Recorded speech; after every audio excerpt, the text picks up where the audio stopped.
नमस्कार मित्रांनो, नाती मराठी या यूट्यूब चॅनल मध्ये तुम्हा सर्वांचे मनापासून स्वागत। मित्रांनो, मन धागा धागा मालिकेचा येत्या 29 जुलैचा जबरदस्त असा प्रोमो सर्वांच्या समोर आलेला आहे आणि आनंदीने कल्याणी बनून एंट्री केलेली आहे। तर मित्रांनो, या प्रोमो मध्ये असं पाहायला मिळतं की सार्थक आणि सुखदा अंगणात सोनचाफ्याचं झाड लावत असतात। सुखी त्याला बोलत असते की अंगणात तर सोनचाफा असायलाच हवा। तेव्हा सार्थक आता त्या सोनचाफ्याच्या फुलाकडे पाहून हरवून जातो आणि म्हणतो की माझं तर खूप जुनं नातं आहे या फुलांशी। त्याच वेळेस सुधा आणि आदर्श लांबूनच त्या दोघांकडेही पाहत असतात आणि सुधा मात्र देवाकडे प्रार्थना करते की आता फक्त या दोघांच्या मध्ये कोणीही यायला नको। आणि त्याच वेळेस दुसरीकडे आनंदीची एंट्री दाखवली जाते। एका ठिकाणी एका वेड्या व्यक्तीला एक जमाव त्रास देत असतो आणि त्याच वेळेस आनंदी तिकडे येते। तेव्हा एक मुलगी म्हणते की कल्याणीताई बघ ना, तूच वाचवता याला।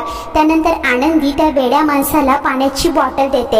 तेव्हा ती खुश होऊन मुलगी आनंदीला काही फुलं देते आणि बोलते की तू ना अगदी सोनचाफ्यासारखी आहेस, ज्याच्या आयुष्यात जाशील त्याचं आयुष्य ना अगदी आनंदाने भरून टाकशील। आपली मायाळू हळवी आनंदी खरंच आता रॉकिंग डॅशिंग कल्याणी बनून वापस आलेली आहे।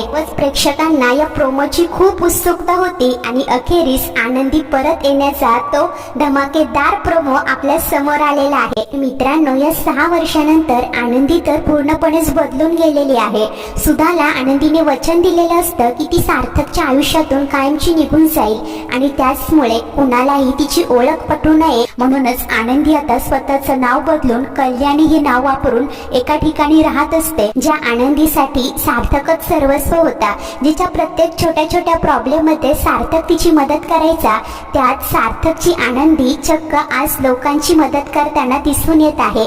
तर मित्रांनो, मन धागा धागा या मालिकेचा हा नवीन डॅशिंग प्रोमो पाहून तुम्ही किती एक्साइटेड झाला आहात आणि आनंदीचा हा नवीन लुकची ही डॅशिंग स्टाईल तुम्हाला आवडली आहे का?